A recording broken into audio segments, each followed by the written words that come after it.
hiding it and lying about it at the time, and I'll play that for your response. He lied about it. We all know that. Take a look. Take a look. Let's see. Mr. President, did you know about the $130,000 payment to Stormy Daniels? Then why did Michael Cohen make this if there was no truth or allegation? Well, you have to ask Michael Cohen. Michael's my attorney, and you'll have to ask Michael.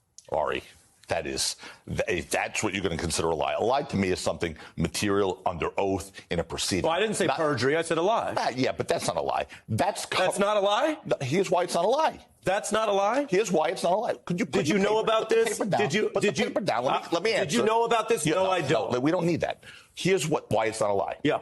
Because it was a confidential settlement. So if he acknowledged that, he would be violating the confidential settlement. So is it the truth? Of course it's not the truth. Was he supposed to tell the truth? He would be in violation of the agreement if he told the truth. So by him doing that, he was abiding by not only his rights, but Stormy Daniels' rights. It seems like we're drawing some blood here because you're having a strong reaction. He did lie about it, and in a confidential settlement, you can easily say, no comment, or I'm not getting into it. He says, and the reason why I look at this, he says, no, I didn't know about it. But he did know about it, didn't he? But here's the thing. I don't know the timing of that video. I really don't. And I'm not trying to play games with you. April 2018. Yeah, but I don't know the timing of that video in relation to the timing of the other video where he was speaking to Michael Cohen. What was the date of that other video? Do you know? Yeah. We have the Cohen recording.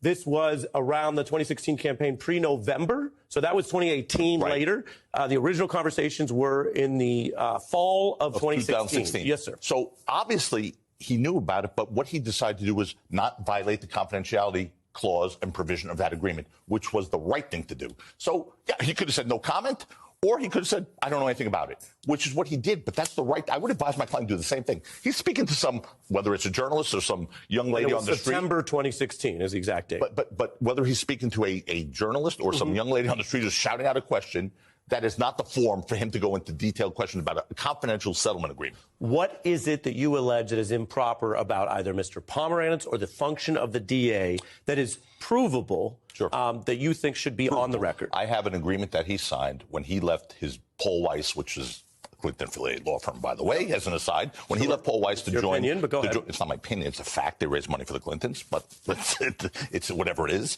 He went to the district attorney's office as a prosecutor. You know, in his great book, he told his wife that not only did they not pay him, he would have paid to prosecute Donald Trump. Think about that. Let that roll around your head for a second. Prosecutors are supposed to be blind when it comes to dishing out justice. He would have paid to prosecute Trump, he said. Then he goes in there looking for a crime to fit the person. It's not supposed to be that way in our system. It's the other way around.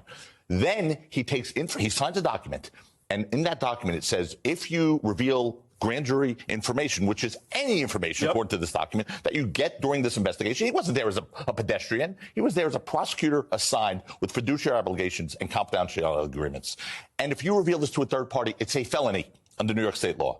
Well, be damned. He just decided he was going to write a book. I believe his license will be taken from him.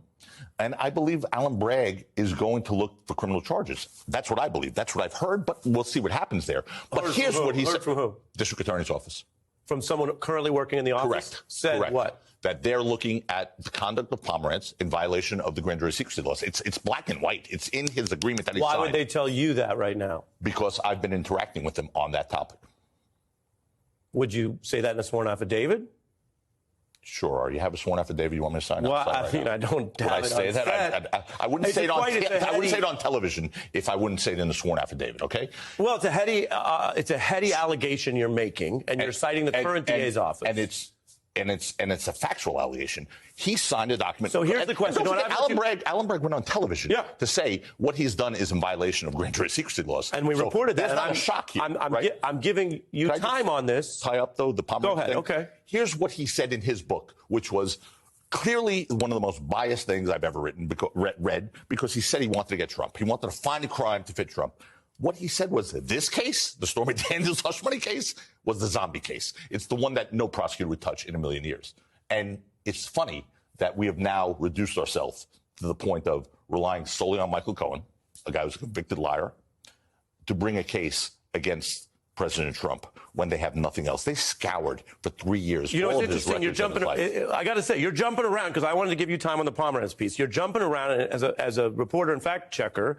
I have to say, we have the Cohen receipts. It's not just his word. Your point is he was convicted, and he was convicted of these crimes. But we'll put up on the screen for people to remember, multiple receipts of these payments. This is, I think we have this in part one, our Cohen payments, which he made. So those checks are signed by your client, Donald Trump. That is not Mr. Cohen's word. Those are actively verified financial receipts. And when they talk about receipts, that's what you're facing in court. I honestly, Ari, I think it's time for me to get a thicker pair of glasses, maybe, because I'm not extra. That says Donald Trump on it, right? That's and it's from the actual banks, and it's the actual receipts. Yeah. Made out to who? Will this work in New York court? Will you tell the judge you need glasses? Made out to Mr. Cohen. Oh, yeah. Okay, well, there's a fact that's not in dispute. What are you talking about? I thought you were showing me a check that was signed by my client that was sent to Stormy Daniels. And yes, he paid Michael Cohen. Yes. He was invoiced by Michael Cohen for legal fees. I want to button up Pomerantz. I appreciate you taking all the questions. If you are, for the sake of argument, correct about Mr. Pomerantz, what do you say to the DA defense or few that he no longer works there, that they got rid of him, that this is a They didn't get rid of him. He resigned. He did resign, but what do you say to their view that whatever you think of him, even if you're right that he made chargeable mistakes, for the sake of argument, that doesn't vitiate and destroy this case against your client? What do you say to that? I say, well, according to Alan Bragg, it caused a problem for them because Alan Bragg went and did a press conference saying that this compromises their grand jury investigation against Trump. So that was the DA saying that. Yeah. But regardless of that, just let's focus on these facts. Ari, these facts do not make out a crime, not a misdemeanor, not a felony, not a traffic ticket. Yeah. They don't. They just don't. There is nothing criminal about what happened in the Stormy Daniels payments. You're handling this New York case. Would you defend him on January 6th? Listen, what I'm not going to do is go into, I don't know about all these other cases. Would you take the January 6th case? If I believe in the case, I would certainly take it. That's why I'm involved in this case. Do you believe in the case? I don't know enough about it. I believe in him. I will tell you that. I'm giving you time. Joe, you know what happened on January 6th. What's not going to happen is I'm not going to go into hypotheticals. I'm just not going to do it. I know what happened on January 6th. So I represented Kimberly Guilfoyle in that congressional committee. Would you take Donald Trump's January 6th defense? Donald Trump? Yeah. What did he do wrong? I'm asking if you take the case. I'm not doing an interview with you. I'm interviewing you. Would you take the case? Let's switch seats then for a minute. Someday we will. Would you take that case? If they asked me to take it and there were a case, depending on what the allegations were, of course. It's also a matter Depending. All right. Yeah, depending. I can't just say I'll take any case. I don't do that as a lawyer. Okay? I believe in this man. I believe in Donald Trump. And I feel he's being victimized by a system, and it makes me sick to my stomach.